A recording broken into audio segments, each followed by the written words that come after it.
All right, everybody, welcome back into the Be Different podcast. And if you haven't already, please just do this for us. This is all that we ask. Just follow us on social media. Be sure to subscribe on YouTube. It's not very hard. So if you're watching this on YouTube right now, there should be a little button kind of right in the corner there. Just kind of hit that. It's a red button. It says subscribe. Just click on that. That helps move along the Be Different podcast, and we do appreciate it. And when I say we, I mean Brad Redford, Nick Given, and Greg Wichard. So we're going to jump right into it right now. Everybody should already know what we are discussing. We are discussing NCAA tournament. We are discussing March Madness. There's nothing else going on in the world. There's very little work going on this week. We have 5 topics. We have our 5 biggest storylines going into March Madness. We'll have our Final Four predictions from the threesome here of the Be Different podcast. So our first storyline is Zion. He is back, and so is Duke as the number 1 team in the country. The debate is over. We talked about it last time we did Around the World, but Zion is back, and he looks like an absolute man-child. It looks like he came back from injury, and he's even better than before. He lit up the stat sheet in the ACC tournament. His performance throughout the 3 games was absolutely incredible, especially when you go back to that game against Carolina. Completely willed Duke to a victory. So going into the NCAA tournament, is there anything other than Zion that could be the biggest headline heading into the games on Thursday? I know there's games in the first 4 here, but we're talking Thursday. Is there anything bigger than Zion right now? No. I mean, not even close. Do I even ask the question? Yeah, it's a dumb question. Do I even ask the question? You know how they say in life that there's no dumb questions? Is that a dumb question? Yeah. There's nothing bigger than Zion. What about Virginia? Virginia, 1 seed.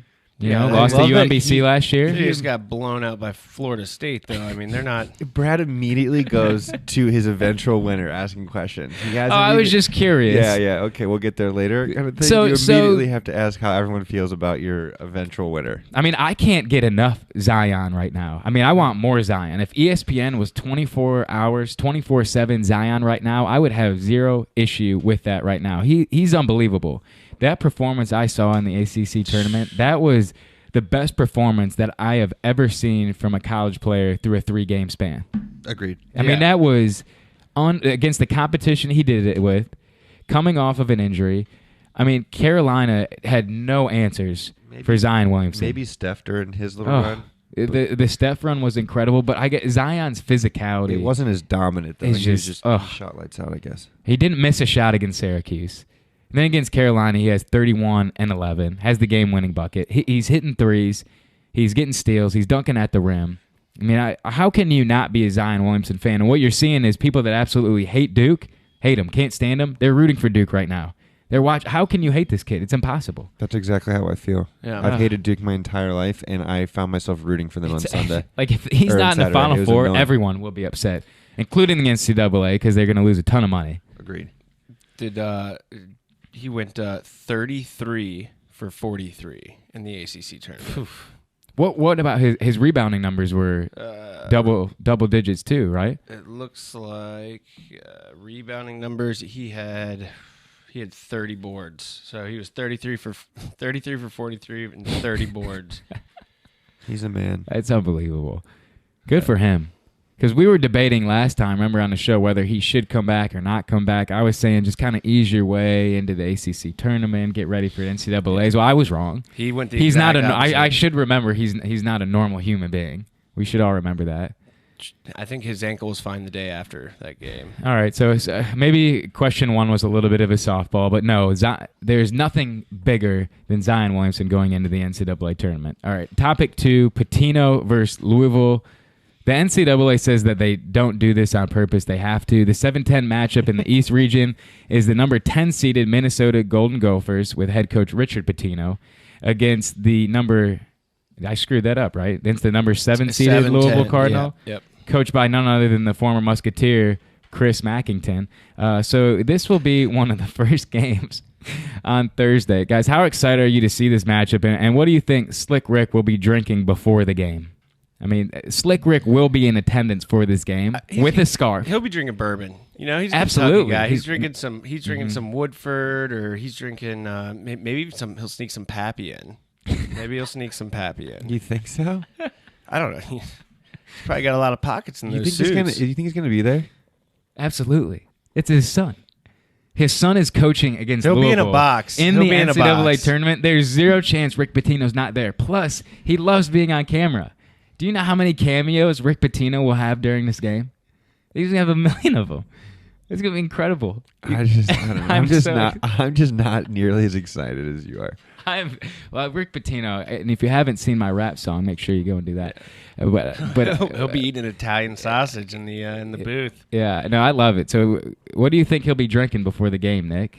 I mean, you're a man that's had a few drinks in your lifetime. I mean, what are you giving Rick Pitino before the game? If he says, "Hey, Nick, what should I drink?" It's 10 o'clock, 2 hours before tip-off. What are you giving Slick Rick? I'm giving Slick Rick a little vodka.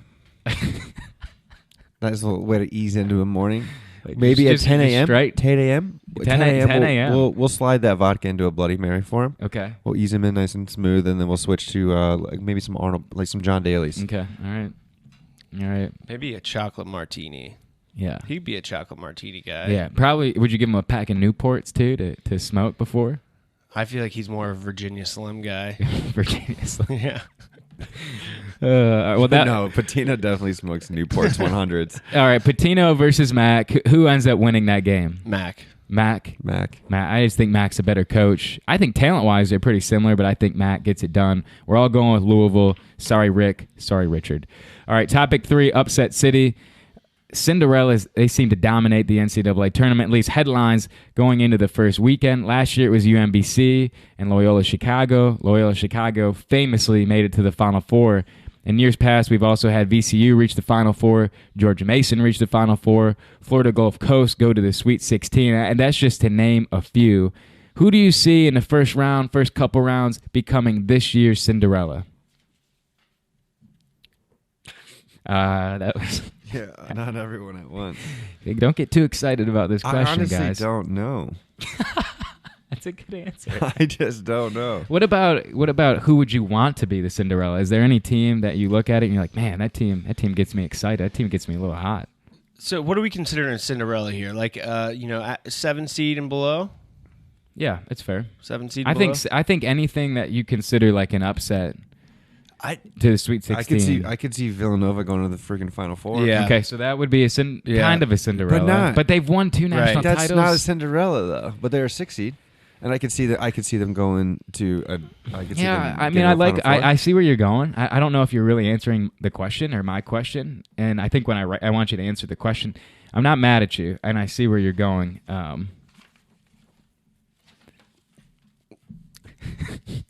Greg, who's your Cinderella? So I'm thinking, it's hard to see the West Coast teams play because it's so late.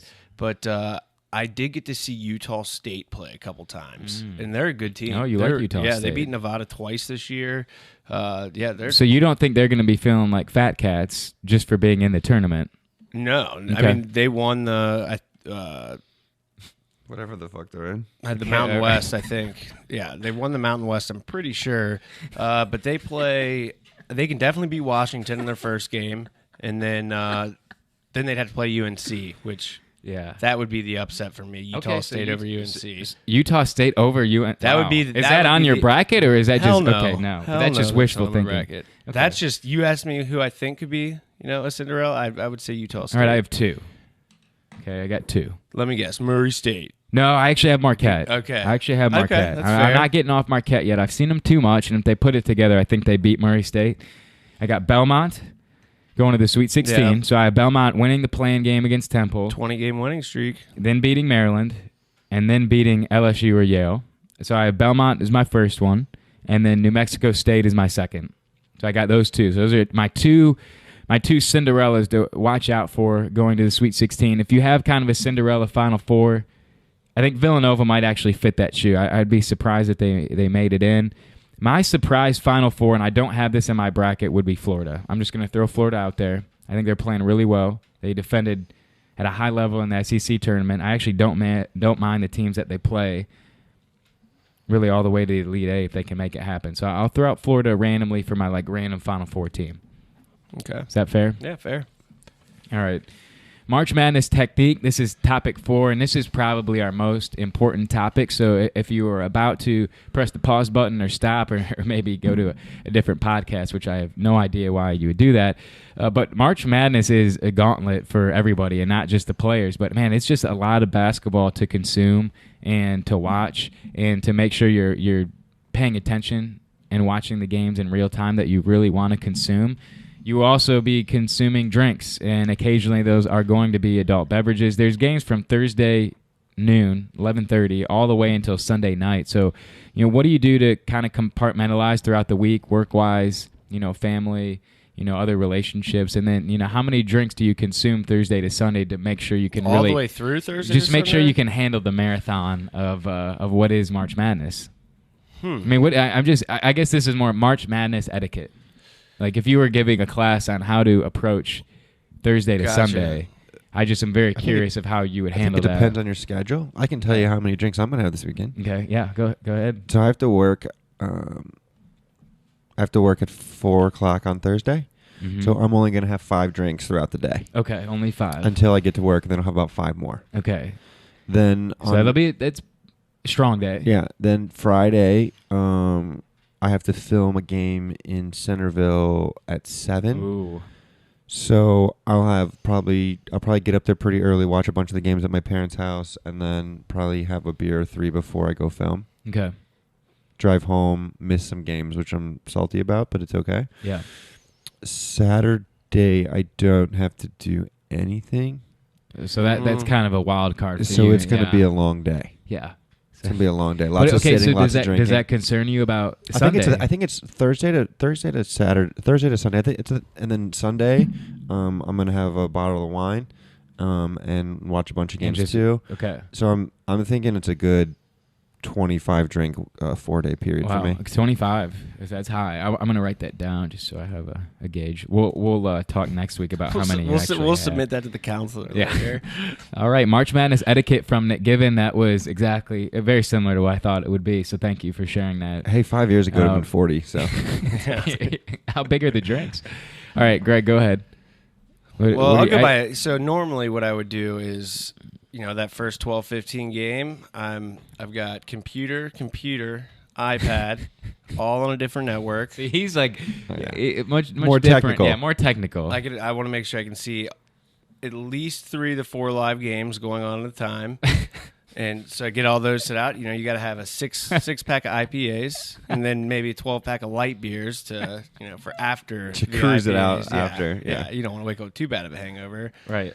Then repeat for Friday and then Saturday and then Sunday. So he's on the 30 beer track too. So, but Greg's on a more long-term tactical approach where you're more of just like kind of just whatever. Well, our schedules are different. Right, I have to go be a normal, civilized human being in front of other people where he's allowed to sit here in sweatpants and drink as much as he wants. Right, but I'm saying he's going to have an iPad. He's going to have every single game on. Like, it's a very tactical approach. And he's going to be – you're not going to be – well, you'll be binge drinking, but you're going to be drinking kind of slow. You're going to be consuming in slow increments. Have you ever drank increments. with Greg? He doesn't drink slow, ever.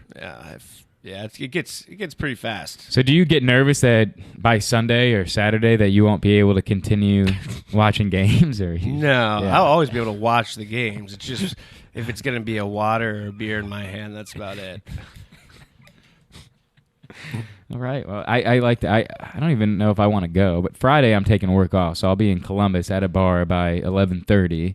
So solid. So Friday will be a marathon for me. So yeah, I'm a little bit concerned about my Saturday. But I'm really going to allow Friday to kind of take over. Thursday, I got to work a little bit. Mm-hmm. That's going to be tough for me. I kind of have to compartmentalize in my head that Thursday might be challenging for me to get to games until maybe the 4:30, 5 o'clock slate, which is tough for me. So I'm going to miss that Minnesota-Louisville game, which pains me. Thursday's going to be tough. I'm going to have to compartmentalize, kind of what my friend Given over here is doing. So you're going to have to drink 6 Miller Lights and black out and then... Yeah, or Stella's, or maybe a Peroni. I got to make sure I have a lot of carbs while I drink, just to improve my hangover from day to day. So I would say my over/under's got to be. I mean, I feel like 20 20 to 25 is reasonable. That's what I'm saying. You guys made it seem like a big deal. Over 4 days? That seems I felt reasonable. like I really curbed it because I was saying it into a microphone. But Yeah, I'm thinking I'm probably 33. I'm going to go Yeah, 33. Greg's probably 33 to 50. So I'll write that one down. All right, well, we're all going to have a good time watching March Madness, but now we have to unveil our individual brackets. So it's time for me once again to pull out the perfect bracket. And then let's just talk this over, and we'll go ahead. Let's start in the East. We'll go to the West, South, Midwest. We'll kind of run through it briefly. All right, in the East, the Duke Blue Devils are the overall number 1 seed. Does anybody have someone other than Duke coming out of the East? I mean, I have Duke in the Final Four. I just can't not pick them. It's really hard. I mean, you got Michigan State in there. I've got Duke LSU in the Elite Eight. Okay, so I have Duke Louisville. I got Duke Michigan State. So we all have different Elite I Eight. picked quite a bit of upsets throughout the brackets, Yeah. but my Final Four I don't think is wild. All right, East Final Four is Duke, just like everybody else. Nothing that It's exciting. annoying, there. I mean, but I don't know how you don't. I feel like there's a couple teams I could see beating Duke. Virginia Tech, with their point guard coming back in the Sweet 16, that could be an interesting matchup. But they've And already then- played. But not with their point guard. And Virginia Tech has beaten them. They did, and that was without Zion, and then Virginia Tech was without their point guard. But still, I mean, Virginia Tech's pretty good. So that would be, I think, their slip-up game if there was one for Duke. All right, let's go to the West. That's Gonzaga. Gosh, it's not Gonzaga. It's Gonzaga. They are the number 1 seed in that bracket. I have Gonzaga there, too. I picked another number 1 seed. I know I will always root against Gonzaga until they prove they can win a national championship. So I am betting as a little bracket buster that Syracuse's zone fucks them up. Okay, all right. And so who's your Final Four team in that? Texas Tech. Okay, Texas Tech. I've got that. Gonzaga in there, but Gonzaga, Texas Tech in the Elite Eight. I have Gonzaga, Texas Tech in the Elite Eight as well, with Gonzaga advancing to the Final Four against Duke. So East-West bracket, those are done. Let's move over to the South, where you have Virginia. You have your third number 1 seed in that bracket. God, once again, no upsets for me. I have Virginia in the Final Four. I've got Tennessee in the Final Four. Okay. in that one. Tennessee.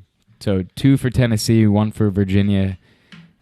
I was constant beating Virginia. I will never be. What's that dude's name? Tony Bennett. Yeah. Tony Bennett. I will never forget his face last year during UMBC. Yeah. And every time I see him the entire college basketball season, I think you're a loser. See, I just feel there was so much embarrassment for Virginia last year losing that game, and the way that they've responded this year, I've been impressed by.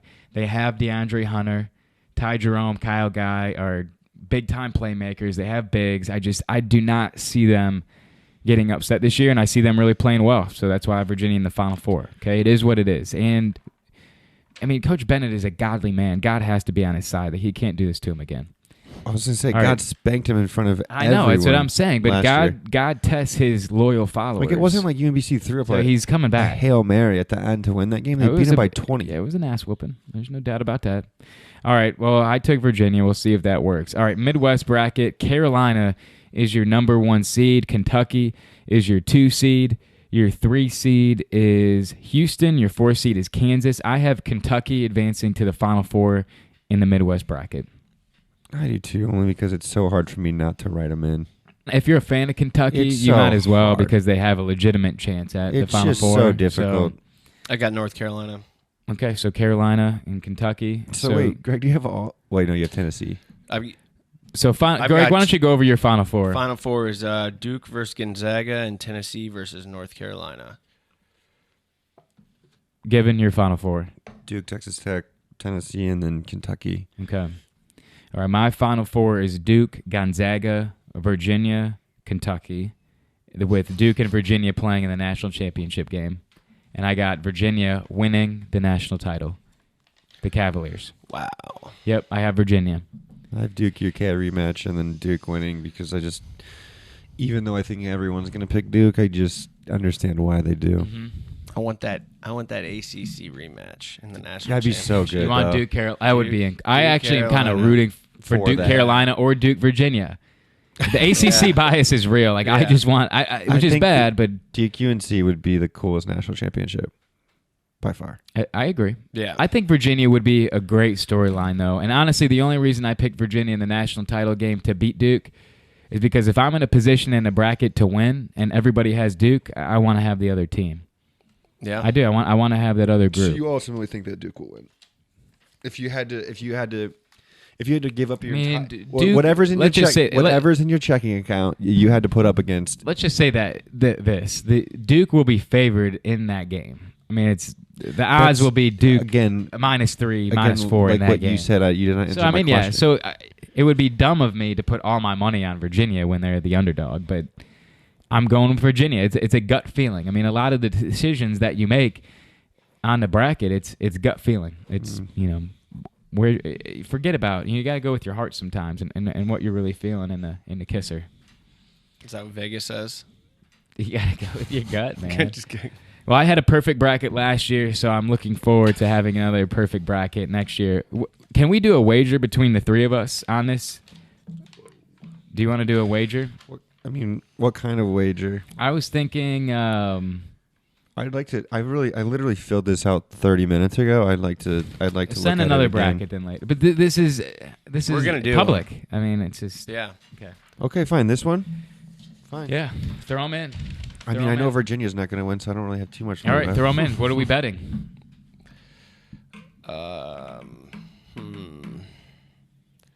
Okay. I think that we should do individual things, and I want to watch you shotgun a beer. Okay, fine. God, I hate doing that. If I It's lose, the funniest thing ever. great. All right. Oh, so that's if I lose. Mhm. Is that what you're saying? Okay, so that's fine. Actually, I'm gonna do shotgun a bear too, because then if you lose to both of us, you got a shotgun two in a row. Yeah, that'd be great. All right. Let's see here. What do we? Given and Greg. What would I want from you guys? If Greg loses, I want him to fold my laundry. For 1 week, you have to fold my laundry. And if I lose, Given has to cut the lawn the first day of the year. Shit. First cut of the year. Damn it. That's fair. That's a good question here. I might need to think about this. Yeah, you can't leave this much these dead time. yeah, these these people are just. I mean, I just want $20 from each of you. Get out of here. I want $20 No, each. you better you be a little more creative than that. No, I want $20 each. That. Okay, what I want. I'm fine. I That's fine. I'll change it. give you pennies. That's what I want. I want $20 Give you pennies. Okay.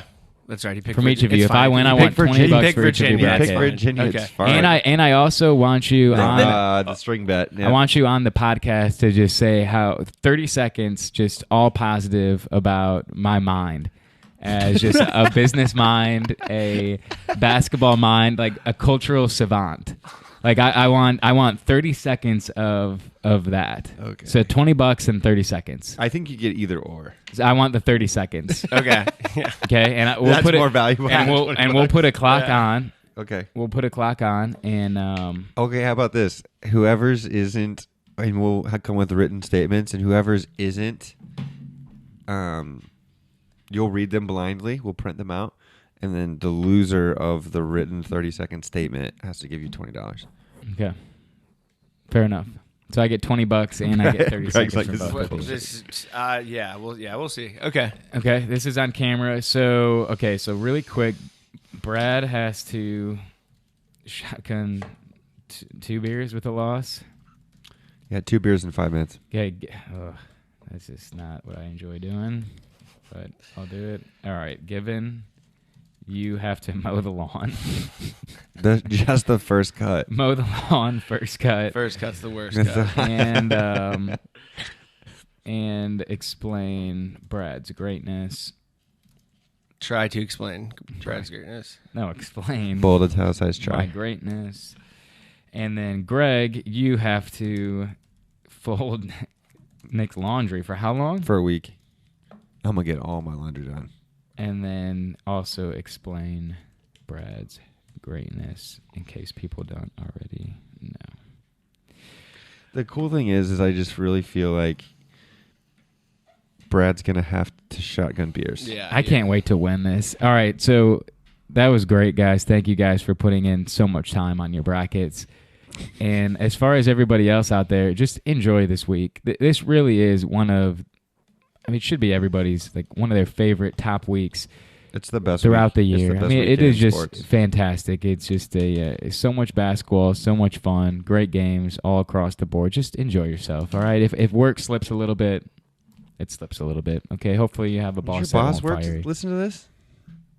I don't know. Probably not. And for anyone out there that wants to watch college basketball during work, if you watch it through March Madness, they have a fake work window you can click very quickly that looks like a PowerPoint pops up on your computer. It's really funny. It's pretty It's funny. really so funny. if you're in that situation, just click that little cheat button. You'll be fine.